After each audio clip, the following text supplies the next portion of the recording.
Hi, everybody. How are you today? It's another for the weather report. I feel like I'm doing the farm report early in the morning. Maybe you didn't grow up with a farm report. We did.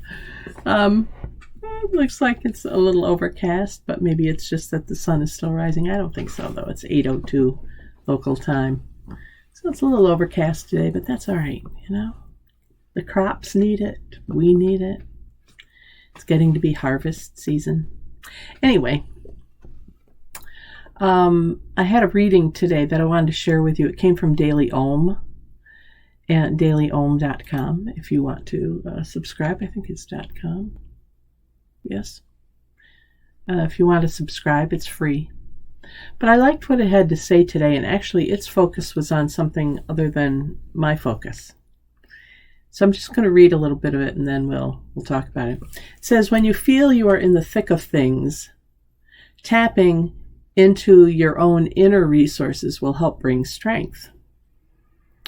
When we are in the thick of it, overwhelmed by too many things that need our attention, it's important to remember that we are never given more than we can handle. When life's challenges make us question this, our best coping mechanism is to follow the reliable and well-known course to our calm center and anchor ourselves there. It is for these times that we have been practicing regularly so that our mind, body, and spirit will know how to find the peace within. Even in the midst of seeming chaos, a deep breath can help us turn within to find the space to work from, the calm at the center of the storm. Tapping into our inner resources, we begin again, bringing our focus to the needs of the present moment. Asking why shifts our energy away from the task at hand. Let me say that again. Asking why shifts our energy away from the task at hand. We can seek answers to those questions once we get to the other side of the present challenge. Boy, I think that's something that too few people know. For now, we accept what is.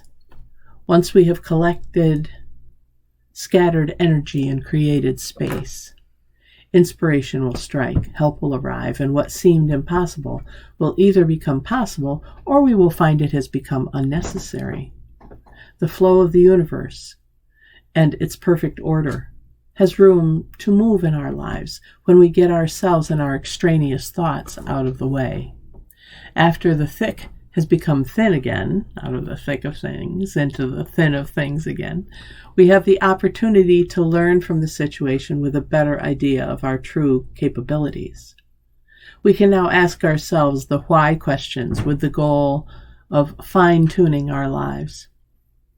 Perhaps we have taken on more than is ours to do, or made commitments out of obligation rather than insight.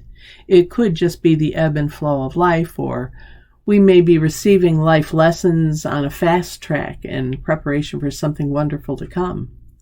But when we have a chance to make new choices, we know the best ones are made when we work from the center. So I kind of get three messages out of this. The first, of course, is that we work best from the center. And so that when things are hard, we need to go into the center. The second is that we can't really ask why when we're in the middle of things. We have to get beyond it in order to be able to look back and make sense out of it. That's a good one for me to remember. I try to assess as I'm going along. Sometimes we just have to get through it, and then we can look back with, because hindsight is 20/20, right? But the third thing that I want to just underscore here is the fact where it's set up at the beginning, like these are the times that we've been practicing for. I think that meditation and prayer are a lot like insurance. I know I've said this here before, but it bears repeating. We pay for insurance before we need it. We pay for the insurance. We do the monthly payments so that when we need it, it's there. Well, that's kind of, to me, what faith is about, too, because we can never be certain of it, right? Except as we are certain in here, but there can be no proof, no objective proof about faith, really. we choose to believe. And I think we choose to believe as a form of having faith, and I think it's a form of insurance, because by practicing prayer, meditation, conversation with God, looking at a larger entity of the world around us, trying to see ourselves in a different perspective, that's all practice for the times when we're falling apart or when we really need it to be there. And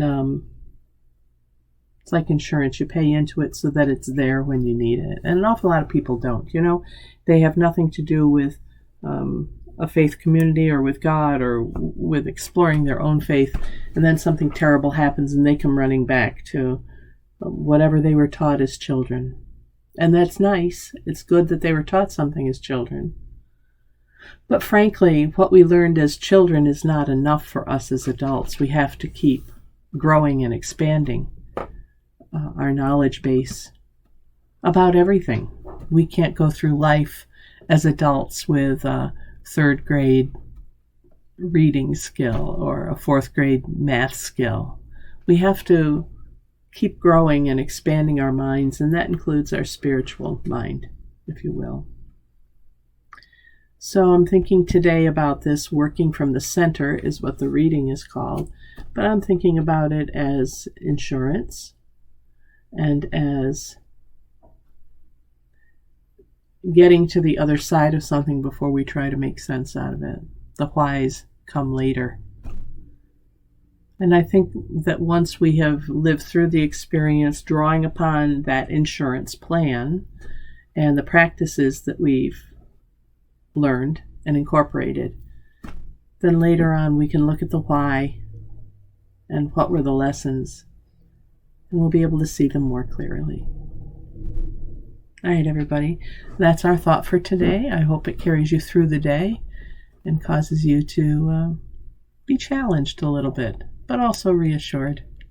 Thank you for joining me for this prayerful pause with the pastor, a time to think of something greater than ourselves. I'm Pastor Deb Swift of South Presbyterian Church in Rochester, New York. Hope to see you back here next time, and until then, God bless, take care, and bye for now.